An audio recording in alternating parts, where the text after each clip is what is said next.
प्रिय बच्चों, आप सबको मेरा प्यार भरा नमस्कार।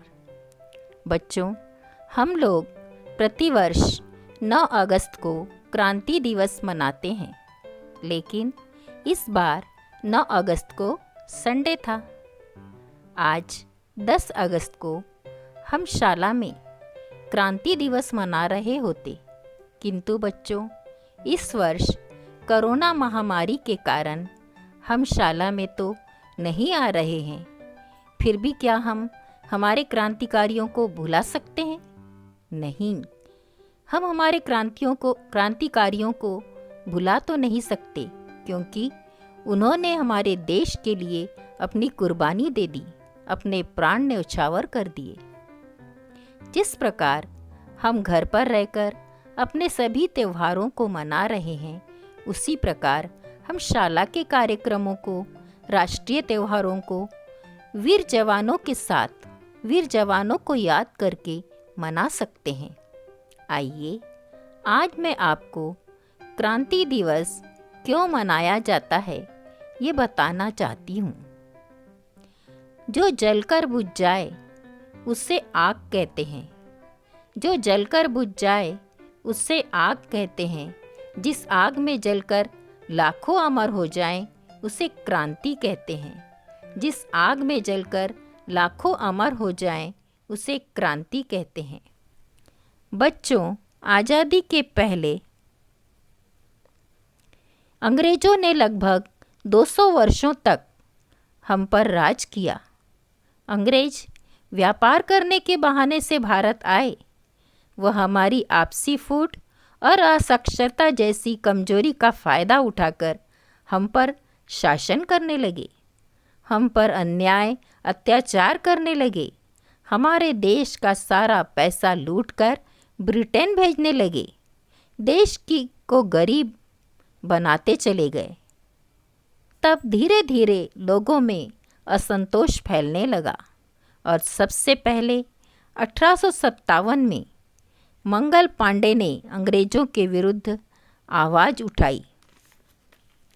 भारत की आज़ादी के लिए कई क्रांतिकारियों ने, जैसे वीर भगत सिंह, राजगुरु, सुखदेव जैसे वीरों ने हंसते हंसते फांसी को गले लगा लिया। कई नेता जैसे लोकमान्य तिलक, सरदार वल्लभ भाई पटेल, चाचा नेहरू, अब्दुल कलाम आज़ाद, लाला लाजपत राय और गांधी जी आदि नेताओं ने देश के लिए बहुत कार्य किया। कई आंदोलन चलाए और समय समय पर अंग्रेजों से आज़ादी की मांग करते रहे। पर क्रूर और अत्याचारी अंग्रेजों ने कभी हमें फांसी दे दी, कभी लाठियां चलाई, तो कभी हमारे नेताओं को जेल में डाल दिया। किंतु 8 अगस्त 1942 को गांधी जी ने मुंबई के अखिल भारतीय कांग्रेस की कमेटी के सामने यह घोषणा की, कल से यानी 9 अगस्त से पूरे देश में एक क्रांति छेड़ी जाएगी, जिसका नारा होगा, अंग्रेजों भारत छोड़ो। गांधी जी ने मुंबई के ग्वालियर टैंक के मैदान से इस आंदोलन की नींव रखी। एक बड़ी जनसभा को संबोधित करते हुए कहा कि अब हमें पूर्ण आज़ादी चाहिए। हम अंग्रेजी हुकूमत के किसी कानून का पालन नहीं करेंगे। इस समय अंग्रेजों ने गांधी जी समेत कई बड़े नेताओं को गिरफ्तार कर लिया। पूरा आंदोलन थमा नहीं। पूरे देश के कोने कोने में इस आंदोलन की चिंगारी सुलगने लगी। ये वो क्रांति थी जिसमें देश के बूढ़े, नौजवान और महिलाओं ने शहादत दी थी।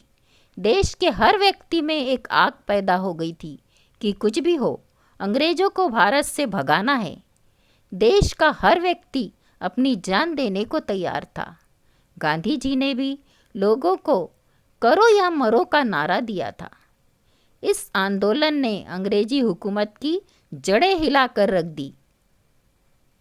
उन्होंने देख लिया हर नागरिक की तैयारी को देखकर वे समझ गए कि अब भारत में हमारा टिकना बड़ा मुश्किल है और उन्होंने भारत से वापस जाने की तैयारी शुरू कर दी। इसीलिए 9 अगस्त की क्रांति को हम क्रांति दिवस के रूप में मनाते हैं।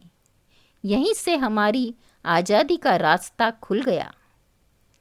दिलों में तूफानों की टोली और नसों में इनकलाब, दिलों में तूफानों की टोली और नसों में इनकलाब, होश दुश्मन के उड़ा देंगे हमें रोको ना आज, होश दुश्मन के उड़ा देंगे हमें रोको ना आज।